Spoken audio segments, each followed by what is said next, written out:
Welcome to the League of Legends Champion Spotlight, featuring Soraka, the Star Child. So long as I live, none shall suffer. Soraka is a ranged support champion who excels at buffing her team, healing, and preventing a lot of damage. Additionally, she has a number of strong offensive uses. Soraka's passive is Consecration. Soraka and friendly champions around her enjoy bonus magic resist. Star Call damages all nearby enemies and lowers their magic resist for a few seconds. This magic resist shred can stack, often placing enemies into negative values that cause them to take even more than the listed damage. As a support, I recommend 1 point in Star Call early, but due to how dangerous it is to stand in close range, max it last. In tankier mage-oriented builds, I recommend maxing it first. Astral Blessing heals and significantly increases the armor of target ally for a few seconds. For support Soraka, take Astral Blessing at level 1 and max it immediately. When played as a mage, max it after Star Call. Infuse has 2 different effects depending on whom Soraka targets. When cast on an allied champion, Infuse restores mana to her target, but Soraka cannot target herself. Cast on an opponent, Infuse damages and silences her foe for a few seconds. Support Soraka should max this ability second, while a mage build will want to take 1 point early but max it last. Wish is Soraka's ultimate. When cast, Wish immediately restores a large amount of health to all allied champions on the map, herself included.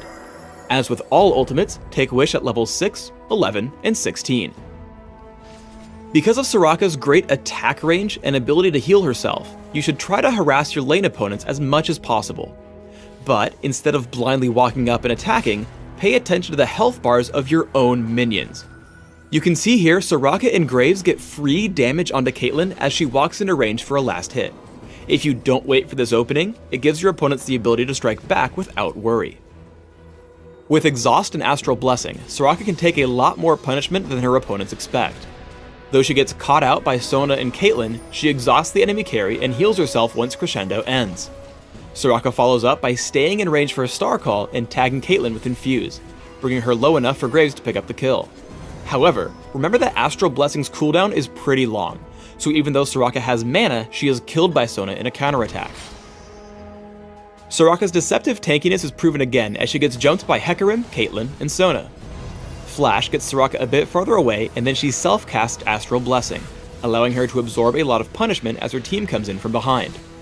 After Sona falls, Soraka keeps herself alive with Wish, exhausts Caitlyn, and silences her ultimate. Popping Shurelia's Reverie, Soraka escapes and allows her team to chase down Caitlyn for the kill. Don't get overconfident. Soraka tanked the last fight because only physical damage dealers were focusing her, and Astral Blessing grants tons of armor. In this clip, Soraka's caught out in front against significant magic damage, and enough crowd control to prevent all of her healing. Now let's talk about her early game as a primary mage. In the beginning, rely on your basic attacks instead of Star Call for killing minions. Using Star Call will place you in significant danger of a gank, so it's better to farm from a distance. Star Call does, however, deal incredible damage in team fights. Soraka follows as Lee Sin charges into a fight against Skarner and Katarina. Summoner Heal just barely keeps Lee Sin alive, while Star Call begins to wear down the health bars of her enemies. Skarner falls dangerously low, but a last-second shield and then flash keeps him from dying. When fighting in direct champion combat in lane, a mix of Infuse and Star Call tends to deal more damage than your opponents expect. As Katarina dives in on Soraka, the silence from Infuse prevents her from doing anything further, while Star Call continues to take down her health. Ultimately, Soraka is able to drop Katarina to about half without suffering almost anything in return. One fun trick when pushing as Soraka is to wait until an allied cannon minion takes some damage from the enemy turret, and then target it with Astral Blessing. The combined heal and armor buff make it significantly stronger at tanking the damage. Soraka has to manage all her abilities well in a late game teamfight. First, she quickly interrupts Katarina's Death Lotus with Infuse. Second, she constantly stays in range to land Star Call, dealing significant damage and assisting Rumble's damage output as well. Third, after the opposing team counterattacks, she makes sure her full team can benefit from Wish, keeping Rumble alive until they can bring down Caitlyn. The continued use of Star Call and Infuse at this point serve to bring Sona extremely low and take down Caitlyn in a one-on-one. Astral Blessing completely shuts out Caitlyn's damage output before she turns to grab Sona and then move on to Skarner.